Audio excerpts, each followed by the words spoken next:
Welcome to the Innovation Squadcast, making a positive difference in learning through innovation. Welcome to today's episode of our podcast, where we explore the transformative world of professional development within BCSD. In our constantly changing educational environment, ongoing growth is crucial for educators to expand their teaching toolkit and increase their effectiveness. Join us as Sharon Snyder from the BCSD Office of Professional Development discusses the importance of professional development for our BCSD educators, highlighting how it improves teaching effectiveness and student outcomes through innovative strategies and tools. Stay tuned for valuable insights that can empower you in your educational journey. I'm Nicole Lapointe. I'm Kendall Lloyd. And I'm Sharon Snyder from the Office of Professional Development and School Support. We are so excited. And we were chatting a little bit before the podcast started, how we're all excited. It's the end of the year, talking about different models, different trends, what's going on in the PD world. So we're just going to talk through some ideas, and we're very happy to have you here. Well, thank you. I'm excited to be here with you guys today. So, Sharon, what is the mission and vision of the BCSD Professional Development Office, and why is it important? Well, just like student learning, learning for adults is so important, and it's the key. From our office, what our purpose is, we feel that is to that every person in our system deserves quality professional development.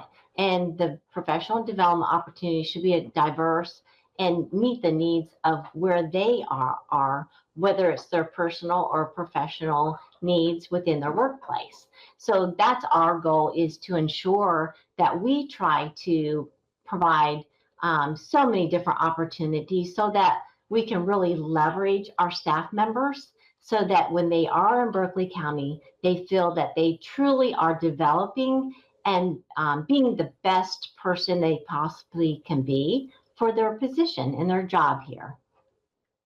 Scrolling through, whether I'm looking for one of our courses to get to or what courses are offered, there is something for everybody.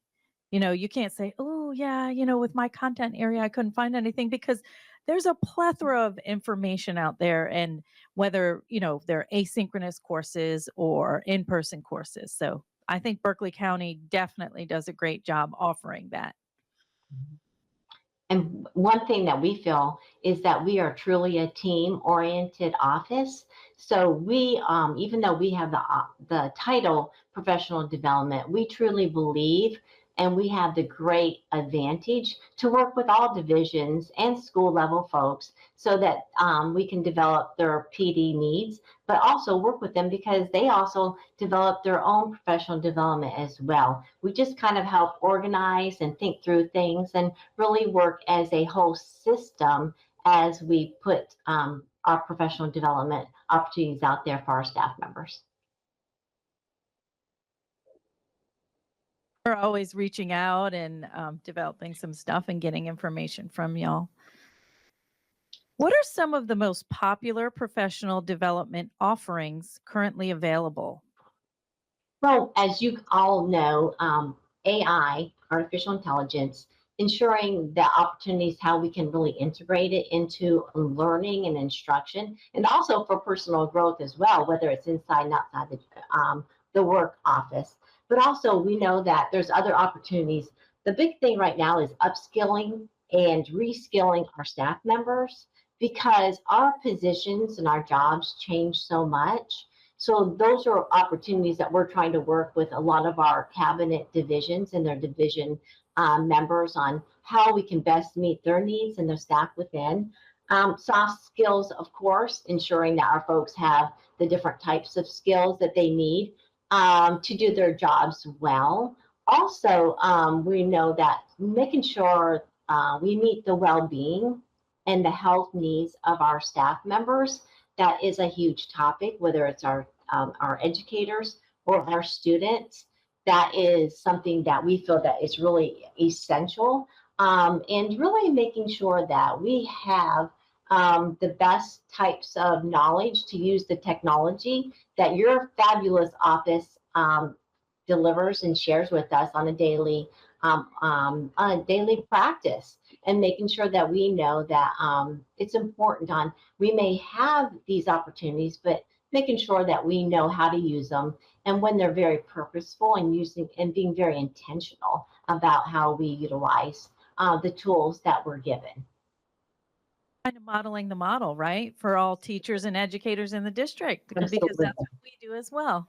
Right. And what about summer opportunities?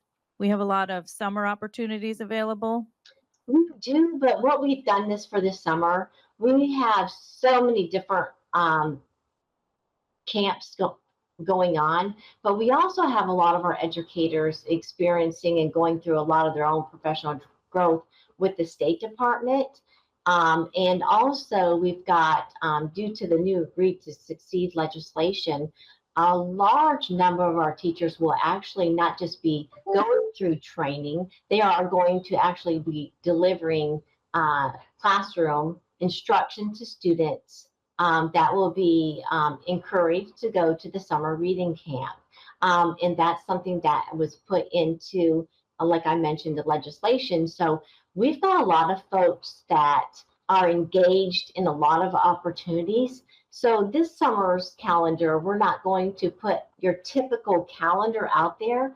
We're going to come up with flyers to share on a bi-monthly basis, because we know that we've got to soften some of a lot of opportunities that we normally would have, because we've got to give our teachers some time after all these camps to kind of, regenerate themselves and re-energize themselves and take some time off. So again, we're going to offer opportunities, but it might not be the magnitude that we have done in the past because of some state initiatives that we've had to put in place for our staff members.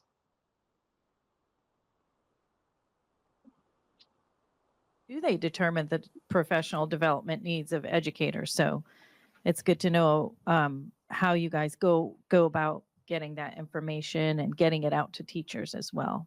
We do a lot of, and one thing that also, just by listening to our schools and doing pulse checks with our school administrators, our teacher leaders in the buildings, even our support staff, because we don't want to forget the incredibly important support staff that keeps us all rolling as well in our system, and also working with of course, our division leaders and our cabinet members to find out what are the true needs of our system. So we just don't have one, we don't do one survey. We do a lot of word by mouth. We have the principals, and like I mentioned, all the different stakeholders that we kind of serve just kind of share with us, and we have an ongoing open, they can share what they would like to offer and what they would like, their needs pretty much. So we try to really listen to everyone, no matter what. And I think a lot of people are always saying, are you taking notes? When Kim and I are out exploring with team members, we're constantly listening and constantly adding it to our needs assessment and sharing it and trying to figure out who could we pull to help make this happen within our system. All voices are being heard, right? Absolutely. What about some trends versus online or in-person training? You mentioned about the State Department and how some teachers are going through training that way. Some are doing some of the reading camps, but do you notice, teachers are saying, I think I'd rather just chill out at home. Do you have online courses available, or are they not voicing that? Yes, they are. They would like to have opportunities. That's one. A lot of the State Department, as all of you know, they have a lot of opportunities that they have provided to our staff members. So actually, it's been pretty incredible the last couple of years. So we know that a lot of online opportunities, being home, working through there. We know that having micro bursts and modules of learning is incredible, because we've got folks that they want a little bit, they want to be able to absorb it, and they want to be able to say, okay, how can this impact me so that I can actually apply it back to what I'm doing? Doesn't matter if I'm an educator in the classroom or I am a person that is working in finance. They like to go ahead. We feel that we've heard that a lot of quick opportunities so that we can really provide, so that it's very targeted, specific things. But I can also do it from whether I'm here or whether I'm in at home. That's been really important. And we Or at know the beach. that workplace flow has been incredible as well, so that we could engage in those activities. Juggling a lot. Educators are juggling a lot. What kind of advice do you have for helping them balance the teaching responsibilities with professional development? Maybe throughout the school year or throughout that 5-year period? That's a good question, because right now we are a letters system. So we are the science of reading and also the science of learning has been a major, it's just a major reality of the way children learn and teachers teach instruction to with those foundational skills in the classroom. So we have really had to help our educators, especially folks in K through 3, now 4th and 5th, and now middle school special services teachers really juggle their time because they've been required to go through the letters training.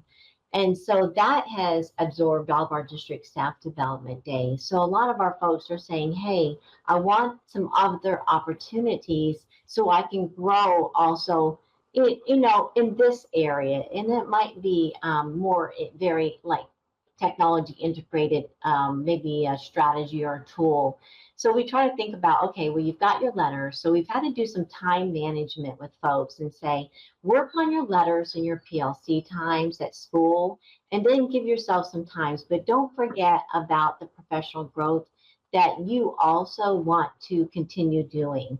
Don't let that go behind.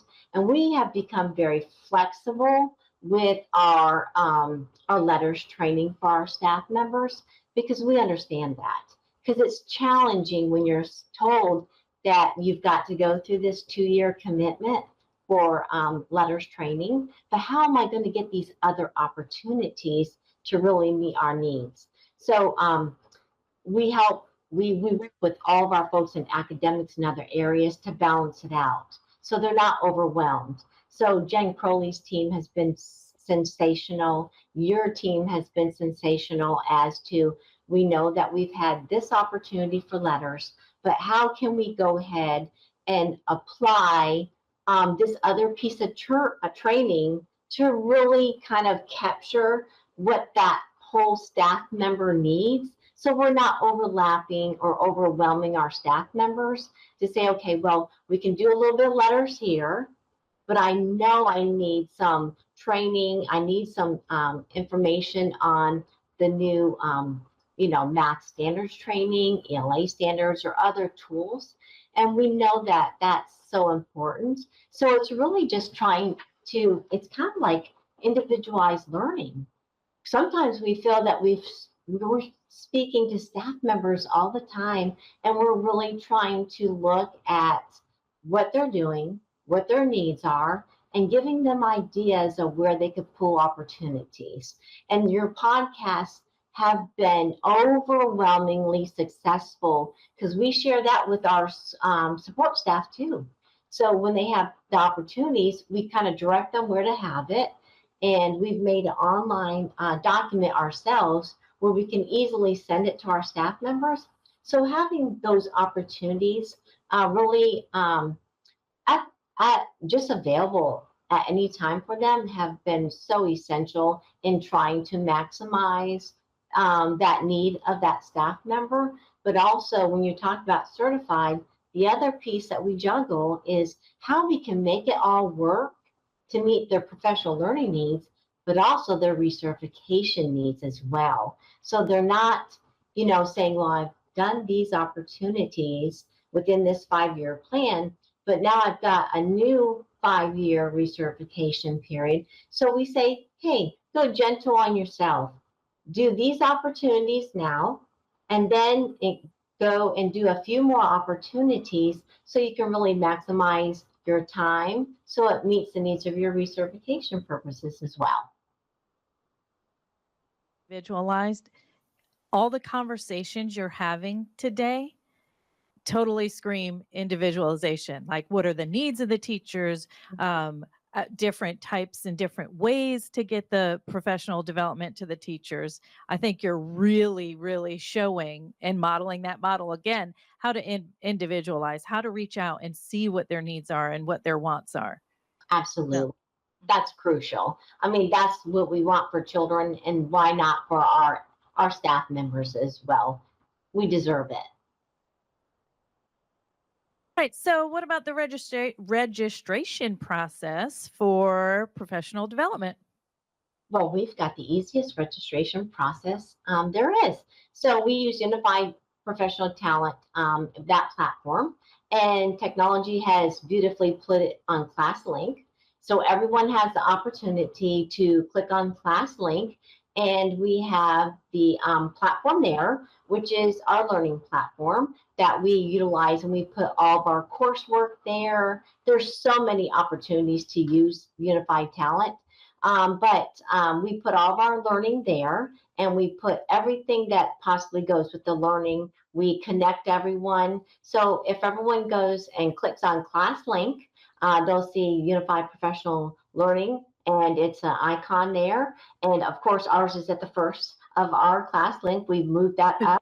And so we encourage everyone to take their link and move it to the front of the line so it's easy access. But we really try to make it easy. We put notes there. We really utilize that for communication purposes, not just for recertification purposes, but for evaluation purposes, and just lots of opportunities. So we love it, and it's through Power School, and it's just a great avenue to retrieve information.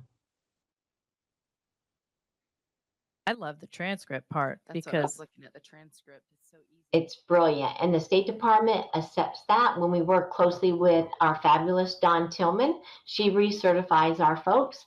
And we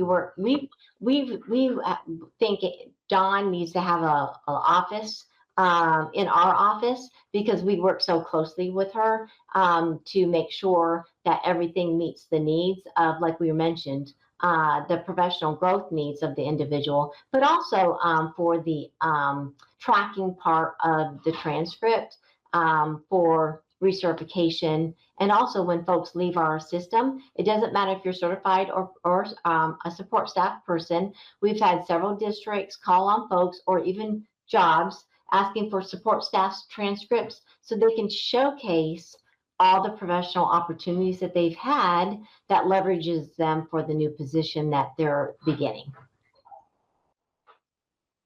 Definitely gotten new and improved in the years that I've been here. All right. So, did we miss anything? Did we touch base on everything that you can think of with the trends and the registering and any of the other professional development needs? No, absolutely. We try Okay. to really just meet the needs. We also, out of our office, we do national board certification. We support that. We do praxis support.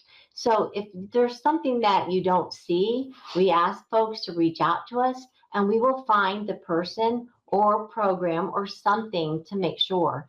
And that's how we decided to come up with our 240 tutoring. We have used that for the last several years, and that assists folks before they actually begin in Berkeley County, or while they're in Berkeley County, or they might be going through alternative certification to help them pass that praxis exam. And so, but we just try to think of all the different opportunities and the needs, and we just try to make sure that we've got those opportunities to help develop our staff members. So, let's say I came from a different state or a different district and I had all this other professional development. Is there a way to go ahead through ClassLink and through Unified Talent to kind of add that in there to see if I would get credit? Absolutely. So one thing that our state does, the first thing that when folks call from a different state, a lot of times our folks will call and ask, we always tell them first, we caution them, make sure that their state doesn't require them to already put it on their state, go through their person to make sure it goes for their state credential first. That's the first thing we have to make sure. And then what we do is we ask them to have it, and there's an external link that is in Unified Talent. It's so easy. The tabs are easy to follow. It's right at the top of every person. Doesn't matter, your role in the system. Everyone is in our system, and that's where we ask folks to upload in the external link. You cannot hurt the link. It will ask you questions. You just have to have what you're wanting to upload. You put the information in, and we will let them know whether we can use it for future recertification. But the great thing is that it doesn't matter whether we use it or not. It is a great place to house professional learning of all staff members.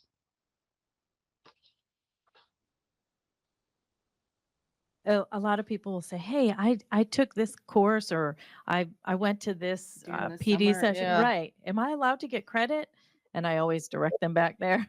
Yeah, absolutely. We all the time for folks to use that for and the system is set up beautifully, and we go in there and we approve it, and sometimes we deny it, but we deny it with a soft, gentle note back. We say something's missing, or that you, or if you can't, if it's a certified person, we let them know that thank you for sharing this, but you need to send an official transcript from the university, if it's college credit, that type of opportunity directly to Don Tillman. So even though some folks we let them know immediately where they are going with that credit. And if they don't, if they can't do it, we can always upload it for them and assist them through that process.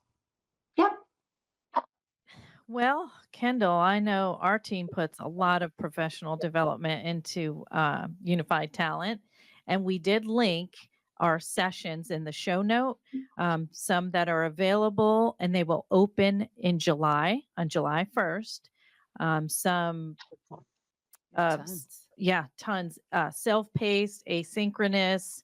So go ahead and check that out if you want to learn a little bit more about Canva or Magic School. Right? There's always something new with Magic School, and a way to really help all educators make life a little easier, right? Absolutely. Absolutely. And we appreciate you guys so much because you're so on top of everything that's needed.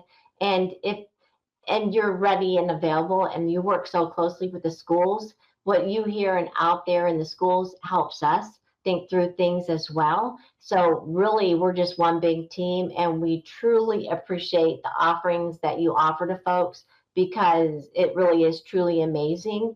And we feel that we've probably got the best staff members that offer PD, and the experts in the state of South Carolina. So we're just going to share that because we are so proud of the opportunities that all of you and everyone in our system who does deliver PD. It's just incredible information and sharing. Best district too. So, hey, well. All right. Well, thanks for tuning in. We hope you found today's episode insightful. Don't forget to check out our show notes for all of the resources, including links to our podcast video and the Innovation Squadcast PD available in Unified Talent. For every 2 episodes you listen to, teachers, you can earn 1 hour of renewal credit after registering again in Unified Talent, filling out the Google form that is linked in the description. So please stay connected. Subscribe to our podcast on YouTube, Spotify, or your favorite podcast platform to be the first to know about our latest episodes. We want to hear from you.